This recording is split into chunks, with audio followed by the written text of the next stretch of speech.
Баршаңызға қайырлы күн достар. Бүгін сіздермен бірге имбирное печенье дайындаймыз.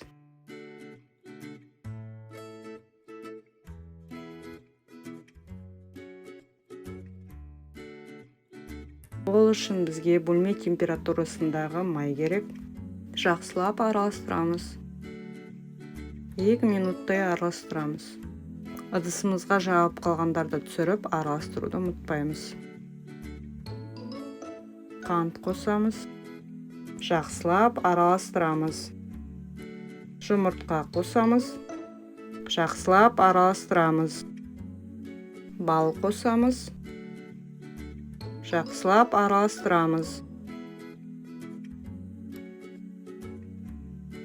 Какао қосамыз. Имбир қосамыз. Ас содасын қосамыз. Корица қосамыз. Ұн қосамыз. Менде еліктен өткізілген ұн. Жақсылап араластырамыз. Ұнды біртіндеп қосып араластырамыз.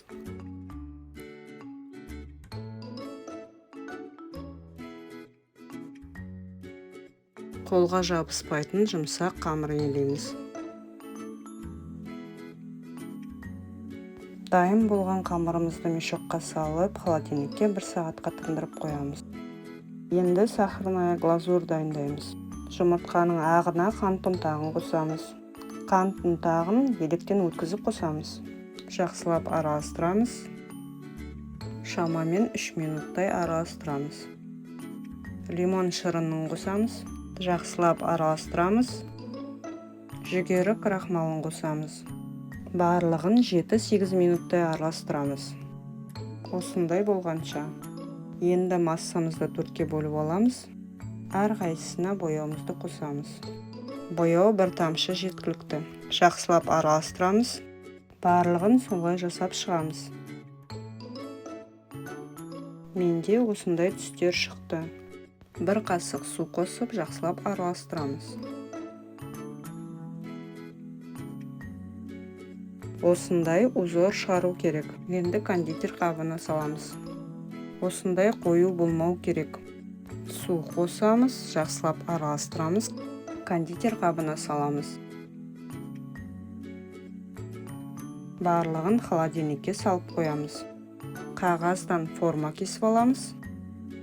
Қамырымызды жаямыз, тым жұқа жаймаймыз.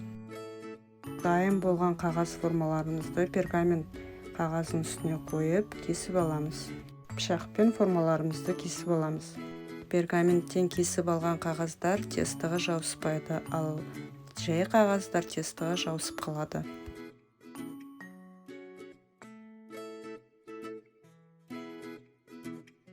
Алдын ала қызып тұрған пеште 180 градуста 7 минуттай пісіреміз.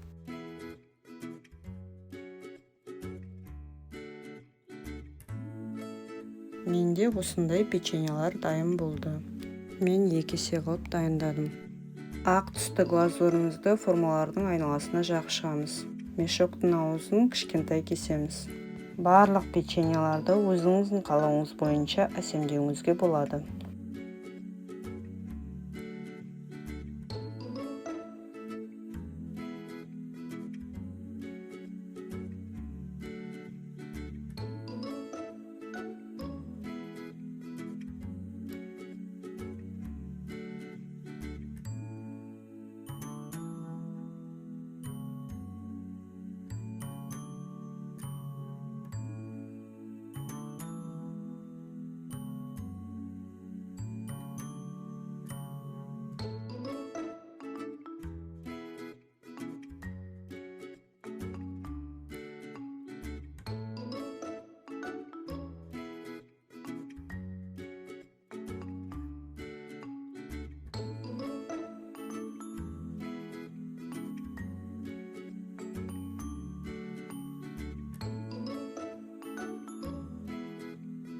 Формалардың ішін бояған кезде зубочистканың көмегімен міндетті түрде біркелкі алып шығамыз.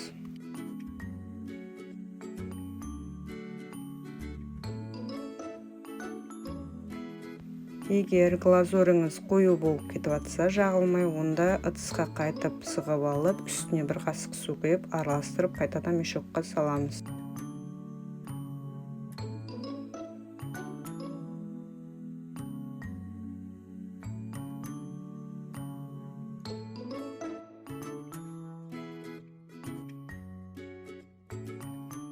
Баршаңызға ас болсын, сіздермен бірге болған Жансая. Достар, маған лайк басып, тіркелуді ұмытпаймыз.